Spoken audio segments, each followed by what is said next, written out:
हनुमान जी के बचपन की कुछ घटनाएं सुनाने जा रही हूँ। हनुमान का बालपन, शिक्षा एवं शाप। हनुमान जी के धर्म पिता वायु थे। इसी कारण उन्हें पवन पुत्र के नाम से भी जाना जाता है। बचपन से ही वह दिव्य होने के साथ साथ उनके अंदर असीम शक्तियों का भंडार था। बालपन में एक बार सूर्य को पका हुआ फल समझकर उसे वो खाने के लिए उड़कर जाने लगे। उसी समय इंद्र ने उन्हें रोकने के प्रयास से वज्र से प्रहार किया और वज्र के प्रहार के कारण बालक हनुमान की ठुड्डी टूट गई और मूर्छित होकर धरती पर गिर गए। इस घटना से कुपित होकर पवन देव ने संसार भर में वायु के प्रभाव को रोक दिया, जिसके कारण सभी प्राणियों में हाहाकार मच गया। वायु देव को शांत करने के लिए अनंत इंद्र ने अपने द्वारा किए गए वज्र के प्रभाव को वापस लिया और साथ ही साथ अन्य देवताओं ने बालक हनुमान को कई वरदान भी दिए। यद्यपि वज्र के प्रभाव ने हनुमान जी की ठुड्डी पे कभी न मिटने वाला चिन्ह छोड़ दिया।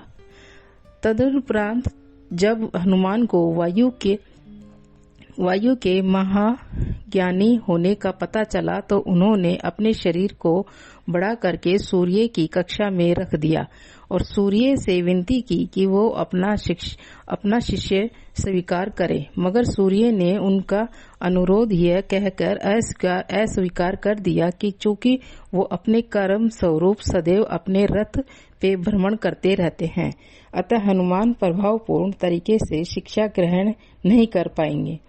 सूर्य देव की बातों से विचलित हुए बिना हनुमान ने अपने शरीर को और बड़ा करके अपने एक पैर को पूर्वी छोर पे और दूसरे पैर को पश्चिमी छोर पे रखकर पुनः सूर्य देव से विनती की और अंततः हनुमान के सत्यात दृढ़ता से प्रसन्न होकर सूर्य ने उन्हें अपना शिष्य स्वीकार कर लिया। तदोपरांत हनुमान ने सूर्य देव के साथ निरंतर भ्रमण करके अपनी शिक्षा ग्रहण की और शिक्षा पूर्ण होने के उपरांत हनुमान ने सूर्य देव से गुरु दक्षिणा लेने के लिए आग्रह किया, परंतु सूर्य देव ने यह कहकर मना कर दिया कि तुम अब जैसे समर्पित शिष्य को शिक्षा प्रदान करने में ही मैंने जिस आनंद की अनुभूति की है वह किसी गुरु दक्षिणा से कम नहीं है। परंतु हनुमान जी के पुनः आग्रह करने से सूर्य देव ने गुरु दक्षिणा स्वरूप हनुमान जी को सुग्रीव धर्म पुत्र सूर्य की सहायता करने की आज्ञा दे दी। हनुमान जी के इच्छा अनुसार सूर्य देव का हनुमान को शिक्षा देने व सूर्य देव के अनंत अनादि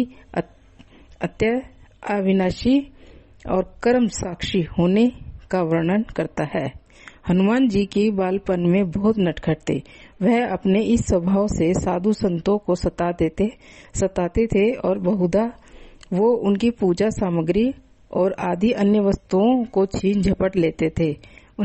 उनके इस नटखट स्वभाव से रुष्ट होकर साधुओं ने उन्हें अपनी शक्तियों को भुला जाने का एक लघु शाप दे दिया।